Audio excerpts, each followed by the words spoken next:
হে আল্লাহ তুমি আমাদের রক্ষা করো, হে আল্লাহ তুমি আমাদেরকে রক্ষা করো। লা ইলাহা ইল্লাল্লাহু মুহাম্মাদুর রাসূলুল্লাহ, লা ইলাহা ইল্লাল্লাহু মুহাম্মাদুর রাসূলুল্লাহ।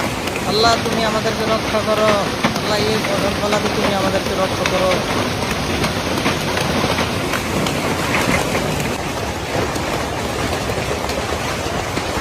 হায় হায় সব শেষ হয়ে গেল। আল্লাহ আল্লাহ আল্লাহ, হে আল্লাহ আমাদেরকে রক্ষা করো আল্লাহ।